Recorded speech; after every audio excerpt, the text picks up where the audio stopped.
Double Rohan is not weak, by all means, by the way. They're not weak at all. But it will be a tough matchup the longer the game goes on. Okay, we have the blue Rohan player, One Concept. His ally is the white Rohan player, Nazgi. They're against the purple Mordor player, Ari, and his ally top right is the green Rohan player, Farad. Farad and Ari are leading 2-0. Chat, is it 2-0 or 3-0? Do you know this by any chance? I forgot actually. 2-0, right? Okay. True, we had Anorian and also one time Mouth of the Inwash. Yeah, true. Okay, now they have no more dodge available. Come on now. Alright. Dude, I missed you guys. I missed streaming too. I was like, I knew something is missing in my life, you know? And because streaming, BFME, and also, of course, 2.22, YouTube and stuff like this has become a big part of my life in the past years. And whenever I don't do it for a week or two, I seem to miss it. It's like a calcium. You need vitamins, you know? I need BFME in my life. Backland. LSR 554, thanks for the follow, appreciate it. Lazy One, thanks for the follow, appreciate it as well. Okay, so One Concept and Nazgi, they have no more dodge available. The score is 2-0. If Ari and Farad win this one, they will have the match point in the following game. It's a best of 7. All it takes is 4 wins, okay?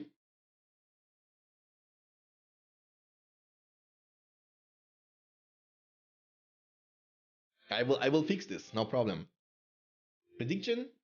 Oh, we have also no moderator. Zero High, what's up, my friend? Welcome. 2v2 tournament, next one. We can discuss about this in Discord. We can make a 2v2. We can make a maybe, I don't know, 1v1 again, free for all tournament. I don't know. Clap PC, dude. I have an art, guys. This was a big investment, okay? Because I'm a person, I don't buy PC every year, okay? I buy a PC and it has to be good for like 4 years. I bought this time my processor, my CPU is i7-3900KF, and my GPU, my graphic card is RTX 4070 Ti. Oh my goodness! Now I can play BFME on 255 FPS.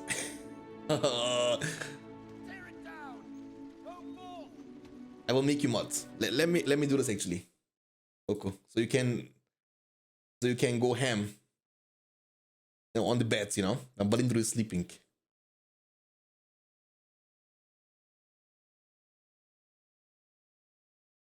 There you go, my friend.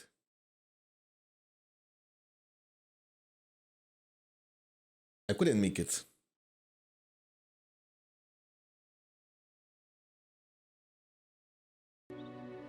Okay. So, I don't want to miss action. He's repairing like crazy though. Look at this. And that's very underused actually, the repairing functionality of the game. So your peasants and also your workers, when you play evil factions, can repair like crazy. Isengard and Rohan. Dude, we have seen this matchup quite a bit, right? Rohan Isengard against GONDOR Rohan. It's not the first time we see this.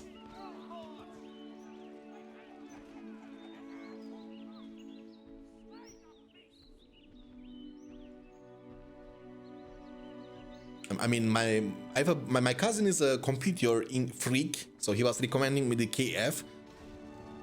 That's why I bought it. It was quite expensive, to be honest with you.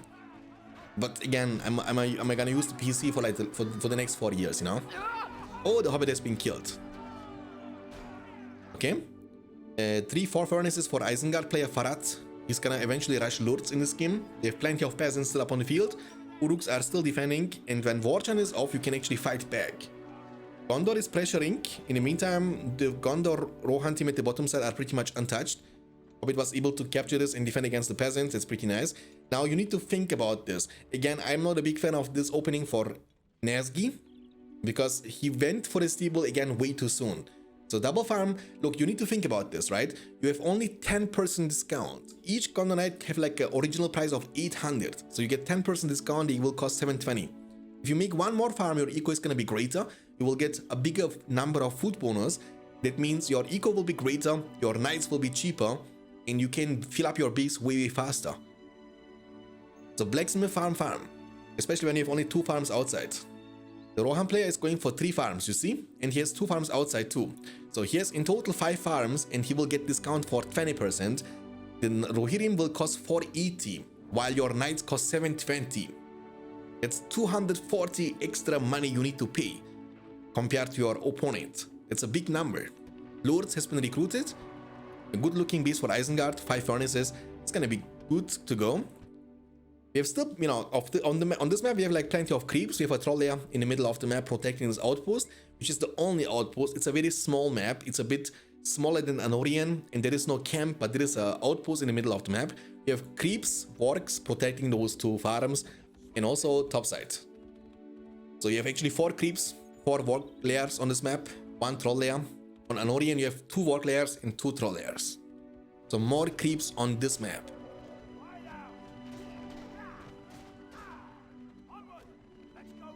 Oh god, it's a game I cannot play without raging. 2v2s can be quite raging too, sometimes, yeah. Okay, he will be able to destroy this farm. Should be creeping by now, by the way. When you have such a weak eco, you want to creep first. Creeping is more rewarding than destroying enemy farms, okay? But it's not more rewarding than destroying enemy lumber mills. So you want to focus down these layers first, the lumber mills first, then creep. That's again more rewarding than destroying enemy farms. Because look what Ari is doing. You are pretty much exchanging now. Creeping is very rewarding. It gives you power points, experience points, and money. And in addition to that, you get additional farms too. You know, you creep this, the reward for the creep is kind of insane. Money, power points, experience points, and another settlement. Pretty much win-win situation. Lourdes was able to creep the troll layer in the middle of the map. The money, unlucky drop. Can you pick it up? There is still money on the ground. Lourdes, pick it up. Don't be that humble.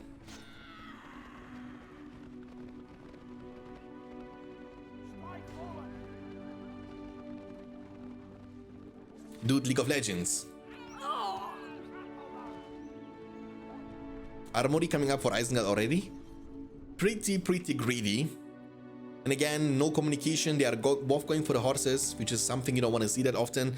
Again, when your ally goes for the knights, you don't want to go for the horses yourself.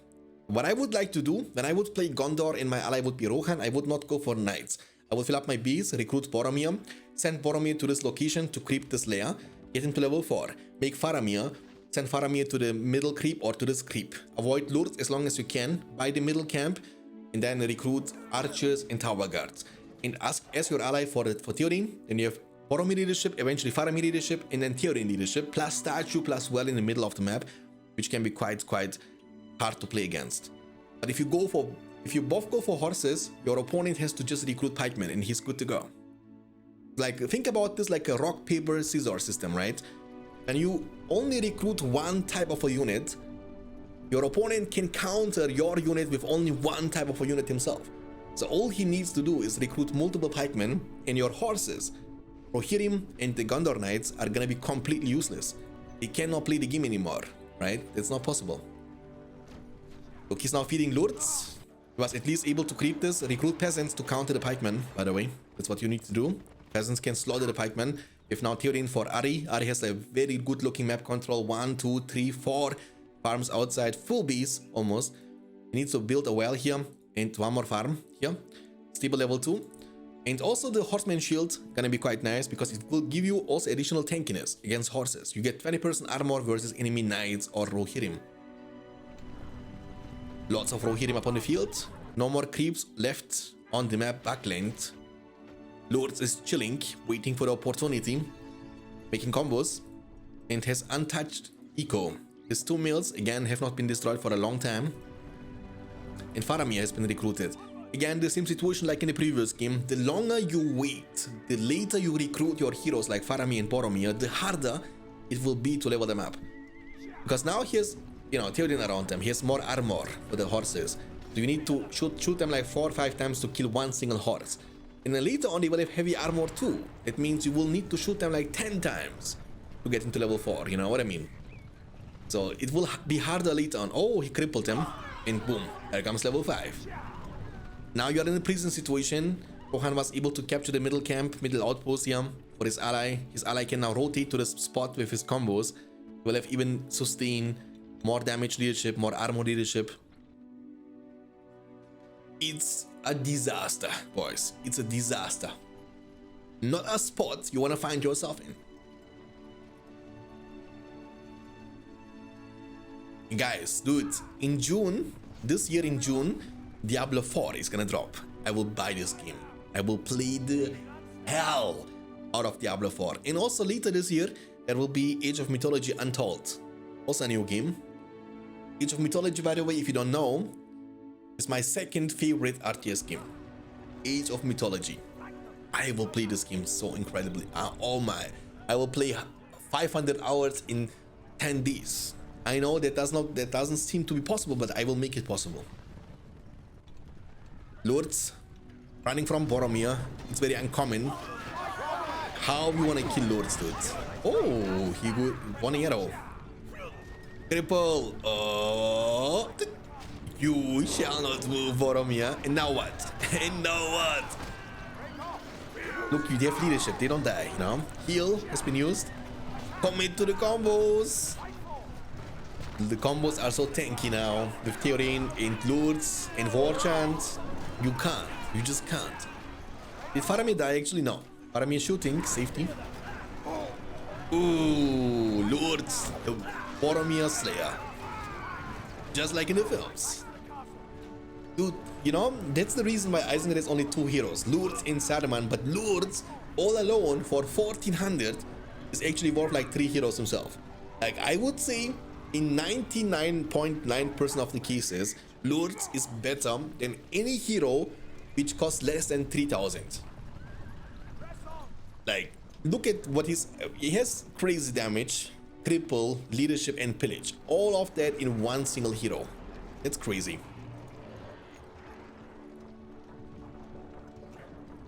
Dude, I was trying to play League of Legends yesterday, boys. You know, yesterday after, you know, installing my Windows and stuff like this on my PC. And in League of Legends, you have the option to disable the FPS lock. So basically, you can choose between FPS like 30, 60, blah, blah, blah. And you can also uncap it, uncap. Do you guys want to know how much I get FPS when I uncap it? Now, when you click on uncap, I want you guys to guess, okay? Guess, please. How much FPS you think I got when I uncapped it in League of Legends? Ends are going to war.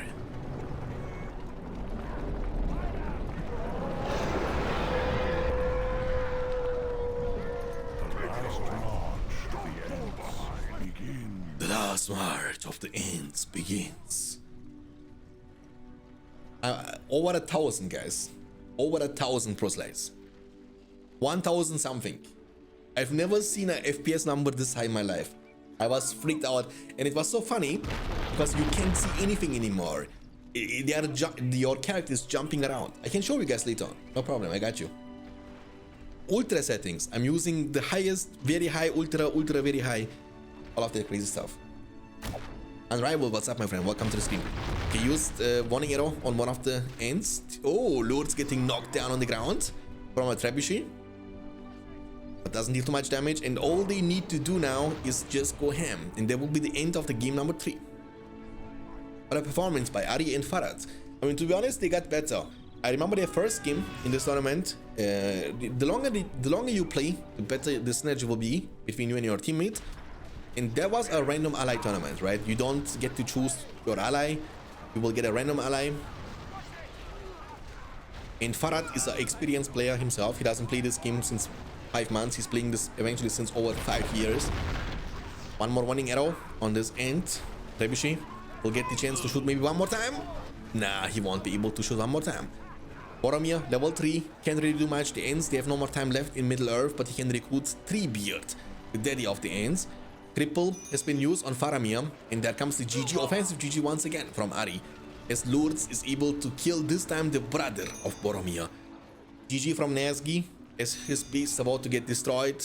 Also his ally calling it GG, and that's gonna be the game number 3. The victory goes once again, like in the previous 2 games, to Ari and Farhad. Of course they are allowed. They can join Discord, they can talk. Do you play on US? Yes, I do play on US. You can also join me, guys. I need somebody who can carry me. My teammates are always dog shit.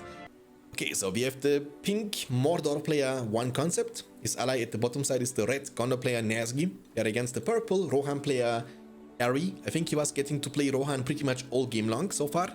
And his ally top is the green Isengard player, Farad. So Farad and Ari, they are used to the Gondor-Isengard combination. They got to play this matchup multiple times. It's gonna be a Uruk pit opening for Isengard. And Mordor should crush Isengard on a map like this, because orcs are for free. But your beginning, when you play Mordor against Isengard, boys, you as Mordor have to just make sure to have a good start, okay? For that reason, do not capture stuff you know you can't protect. And I like this opening from him. Go down here and go down here. These two settlements are the most important settlements. You don't want to capture the ones in the middle, which are almost impossible to be kept alive, okay? And the other thing you need to understand is you can't win against Uruks. So don't even try to fight against them, just ignore them and go to the settlements. Because Farad opened with a Uruk pit, he will be very vulnerable to attacks. So Farad will have to build multiple lumber mills and he has to protect them in order to stay alive, okay? And if you as Mordor can destroy his lumber mills or kill his workers with the Golem, you can deal tremendous amount of damage to his economy and he will be broke. And you as Mordor will be super rich. You can get a Nazgul on the field in like 4 minutes into the game, which is super hard to play against. Bone Doctor, thanks for the follow, appreciate it. Cybernstein, thanks for the follow, appreciate it. Welcome guys to the stream. I'm sorry, because I have like no alerts on. I will have them on for the upcoming stream though. Can I buy this game? Exclamation mark launcher in the chat. Okay. I mean, trust me, when you play good against Mordor at the beginning of the game, then you can crush Mordor's eco. It will be GG pretty much in 4 minutes. But this Mordor has a good start. It's like 1, 2, 3, 4 settlements untouched, right? He was able to kill all the workers from this spot. It's pretty nice. Very good start. Very good start for Mordor. Gondor, not that much, to be honest with you, because he lost his farm here. But Mordor's start is phenomenal. Phenomenal, okay? Isengard's eco, look at Isengard's eco and Mordor eco. Mordor went for the Orc pit number 2, which is okay, you can do this. And now you just fill up the base with slaughterhouses. What you want to do, later on you want to build Haradrim Palace here on the spot. Also on the spot eventually. And then recruit Haradrims and buy outposts. This one and this one, you need both of them. You need Haradrims inside the outpost for protection. And from the outpost you make additional Orc pit. 1 for each outpost you capture. Then you keep spamming more and more orcs. Remember, when you lose orcs, you will gain power points. So the more orcs you make and lose, the better it is going to be for you. Rohan's eco is not looking too bad. Going for the steeple next. And again, very early steeple for Nazgi. Blacksmith farm opening. But this time, oh, never mind. He has this time 1, 2, 3, 4 farms. Okay, never mind. This one is looking better because he has 4 farms outside. I mean, this game is looking the best by far so far for the team of one concept and his ally Nazgi. Isengard's eco, not the best, not the best. Hobbit was able to kill all the workers here. So Isengard has only this lumber mill, but also the Golem is gonna take care of this. Sneaky little lumber mill workers. Wring his filthy little neck. Smeagol. Look at, he has like a new profile picture. He's looking serious now. Okay. I mean, Mordor's eco, going for the troll cage, I don't think it's needed. I think you can just rush a Nazgul. Just rush it, you know. But it's fine, it's not the end of the world. He was able to kill the peasants, it's good. Ari is pinging his ally that he has a well. Send the Uruks to this well, so they can heal up to full HP. Isengard's eco, not looking the best, not looking the best, let me tell you that much. He's kind of poor. And he needs to reclaim map control. Maybe the troll cage is not the end of the world, but I think you don't need this. What you need is to make a Nazgul and then go for the Witch King right after. And here is why. When you make a Nazgul, what you can do is you can help your ally quite a bit. You can kill Rohirrim and Pikemen from Isengard to get a lot of power points, and your ally with the Knights of Gondor can take over the map. Later on you recruit Witch King which is a insane damage and armor leadership for the allied Gondor Knights. And you give them Eye of Sauron, and they can even fight pikemen in a one-on-one situation. That's how strong Gondor Knights can become. And then you just rush the bees. Then you go for the third Nazgul. Then you make catapult trolls. That's the order. That's how I would build it when I would have a start like this. Like, one concept had a phenomenal start into this game. Like the best potential start you can actually ever get. Okay, Uruks are healing up to full HP, slowly but surely. There is no lords yet, I believe, no. But Eco from Isengard is still not looking too bad, too good. Mordor, no outpost control yet. Rohan taking over the map in the middle. And Gondor and Rohan fighting. Ari has to pay attention now. He might lose the Rohirrim. Ari! Aua! It hurts. The battalion down. Now you need to recruit another one. And that's what I was trying to say. When you should not recruit more units than you can micro. Micro is very rewarding in this game. So it's better to have like 3 Rohirrim you micro around all the time. You never lose. Instead of having 5 Rohirrim and you lose 2 of them all the time, you know? And you need to invest money into rebuilding them, reviving them all the time, which is not the best move. Just make 3 and keep them alive. Troll into the second troll. Mordor's eco should be looking very nice. Yeah, indeed, he has 2,000 plus in the bank. Very, very good. Hobbit, Barrier of Brandybog fighting against Orcs. Might get slaughtered. Amorit, Orcs do it. Nice, Orcs did it. Faramir will be recruited. Now, here is an example why you should not. In this game, you shouldn't go for Faramir at all. Like, you don't need it. You just fill up the base and go for armory. Upgrades, I mean. But, you know, it's not the worst thing in the world. But you don't need it. You don't need, guys, you need to understand, you don't need leadership when you play with Mordor, okay? Mordor as an ally will give you plenty of leadership. Drummer, Troll, Witch King, Darkness, Eye. You don't need any additional leadership when you play Mordor with Mordor ally. Okay? Mordor is so rich. Outpost from Gondor, okay? Mordor should be buying this outpost long time ago. Long time ago, this outpost here. Make Orc Pit and pressure Isengard non-stop. Look, Isengard is forced to recruit Berserker because 180 each, right? And your Orcs are for free. So you are creating non-stop pressure. Non-stop pressure. Rohan, no armor yet. Mordor, stop making trolls, I believe. He might go for the Nazgul. He has more than 4k in the bank. Isengard, not even an armor yet on the field. That's how broke he is. Might go for the outpost control here, but he wants to do it. Rohan has actually lots of map control. 1, 2, 3, 4, 5, 6, 7 settlements for Rohan outside, which is really, really impressive. And that's why he's able to make armory before Gondor has full base yet. Going super delete for the well. The last thing you want is to wait in the base for the well to build up. That's why you want to build it up and you don't need it. You want to invest money into the well before you need it. And when you need it, you don't want to wait for it to build up. You know what I mean? Mordor kind of losing map control a bit. It's kind of sad. But he will have a Nazgul very soon. So the plan is go Nazgul number 1, Witch King, and you can make even combos. Combos here. Make Drama Troll, Witch King, and go. Watch out! It's one of those Nazgûl! Watch out! It's one of these Nazgûls. Okay? And that's gonna be a disaster moment now for Rohan because he has like no proper counter to this. Yeah, you can recruit Eowyn. Eowyn's spear will chunk Nazgûl quite a bit, but it won't finish him off. So you need some sort of additional DPS to kill the Nazgûl, to take him out from the sky, you know, to take him down from the sky. So you need ally to recruit lords, you need Rohirrim archers, you need, I don't know, Legolas eventually. But all of that stuff is, of course, dodgeable. The Nazgûl is super mobile. You cannot catch the Nazgûl as long as he wants to disengage. Yeah, and that's gonna be the Rohirrim down. Level 3, almost level 4 Rohirrim is gonna be killed. There is no reason to heal this, by the way. It won't change anything. The heal is on. Oh, Vajo! Finish him! Finish him! Oh my goodness. He's showing mercy. Now it's too late. But he will make it to the well and he's gonna be good to go. Eowyn, immediately recruited. That's what you need to do. Maybe you can finish him off. Nah, you see the well is gonna be healing up.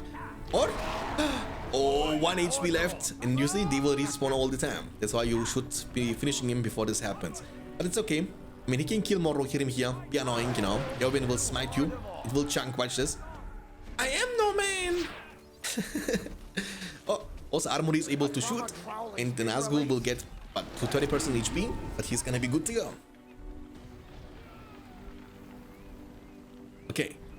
Destroying well is gonna take also lots of time. Mordor in the meantime take over the map in the middle of the map, by the way. So he just needs to capture them and then he's good to go. Outpost finally captured. They're going for double orc pit. Mordor's money is not looking too hot, but he has now what, Troll Cage level 2, Drummer Troll, and the thing about Drummer Troll is you wanna have always 2 Drummer Trolls. This way they can support each other with armor leadership. Damage is not very important because Drummer Trolls are not designed to be fighters, but they are sporters. But they have like they are kind of squishy against fire arrows, right? And that's why you want to have 2 of them, so they make each other tankier. Okay. Faramir level 4. At this point, Mordor needs to make Witch King, get fire arrows, and go. Or Gondor can make also combos himself. The thing is, you don't want to give too much time to Isengard. Now it's unneeded. Like Isengard got really far actually for no reason. He was pretty much out of the game. Now he has 2 combos. And now at this point, Ari has to make Theoden and bring it to his ally. There comes the War Chant. He's not even fire arrows yet. He's gonna buy fire arrows first. Trolls are coming in clutch. There is no fear resistant. Screech can mess you up big time. He's gonna not use Screech yet. They are disengaging, smart move from Ari. There comes a smite on the Nazgul. The Drummer Troll is far away now from the trolls. And look, the trolls are getting shot from left and right until they make it to the combos. Yeah, one of the combos is gonna be eventually slaughtered.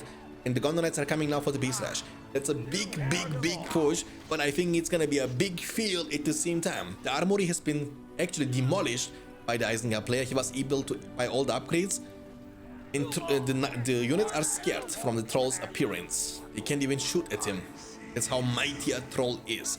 The Faramir has been riding into the pikemen. Not very smart Faramir. And Gondor Knights, they can keep going. But Theoden is around. With Theoden leadership, Theoden is better compared to Eye of Sauron. Eye gives you only damage and combat experience. Theoden gives you damage and armor. Armor is the most important thing. Isengard has to recruit more pikemen. Beautiful trample into the unupgraded combos. Look at the minimap in the meantime, boys. Mordor has the time of his life. The Nazgul was able to survive.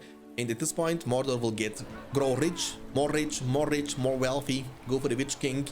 And support the Gondor Knights with even more and greater leadership.